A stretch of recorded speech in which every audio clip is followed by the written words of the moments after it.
Hello বন্ধুরা, আমি আশিক। ভয়ঙ্কর বিভিন্ন এপিসোড পাবেন আমাদের এই আহমেদ আশিক ফেসবুক পেজ ও ইউটিউব চ্যানেলে। চলুন তাহলে শুরু করি আজকের এই ভয়ঙ্কর এপিসোড। আজকের এই ঘটনাটি আমার কাছে লিখে পাঠিয়েছিলেন সৈয়দ নামের একজন ভাই। তিনি একটা হাই স্কুলে ক্লিনারের কাজ করতেন। রাত দিন 24 ঘন্টায় সেখানে তার থাকা হতো।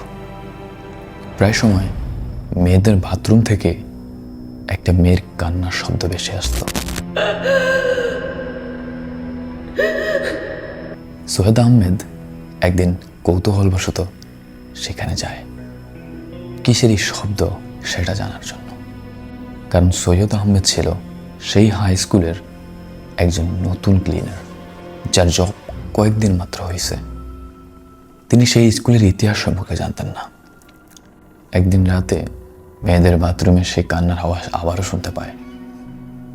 তিনি কৌতূহল নিয়ে মেয়েদের বাথরুমে যায় এবং সেখানে কিসের এই কান্নার শব্দ তা জানার জন্য তিনি সেখানে একাই চলে যান। মেয়েদের বাথরুমে সেখানে গিয়ে যখনই সে দরজা ওপেন করে, তখন কান্নার আওয়াজ আরো ভয়ঙ্করভাবে বাড়তে থাকে। তিনি যখন বাথরুমের দরজা খোলেন তখন দেখেন একটি মেয়ে দাঁড়িয়ে আছে, আয়নার সামনে দাঁড়িয়ে আছে। কিন্তু সৈয়দ আহমেদ যখন আয়নার দিকে তাকিয়েছিল তখন আয়নাতে কোনো মেয়েকে দেখা যাচ্ছিল না, তবে বাথরুমের ভিতরে একটি মেয়েকে ঠিকই দেখা যাচ্ছিল। এটা থেকে সৈয়দ আহমেদ তড়িঘড়ি করে সেখান থেকে বেরিয়ে চলে আসেন এবং জনসম্মুখে চলে আসেন।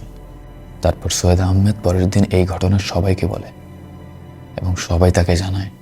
আজ থেকে প্রায় 5 বছর আগে সেই স্কুলের সেই বাথরুমটিতেই একটি মেয়ে আত্মহত্যা করে এবং সেই মেয়ের আত্মা সেখানে এখনো ঘোরাফেরা করে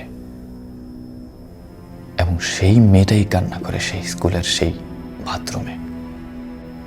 এরকম ভয়ানক ভয়ানক গল্প শুনতে আমাদের ফেসবুক পেজ ও ইউটিউব চ্যানেলকে ফলো ও সাবস্ক্রাইব করে রাখতে পারেন এবং আপনার সাথে হওয়া কোনো ভয়ঙ্কর কাহিনী আমাদের সাথে শেয়ার করতে চাইলে আহমেদ আশিক ফেসবুক পেজে মেসেজ করতে পারেন।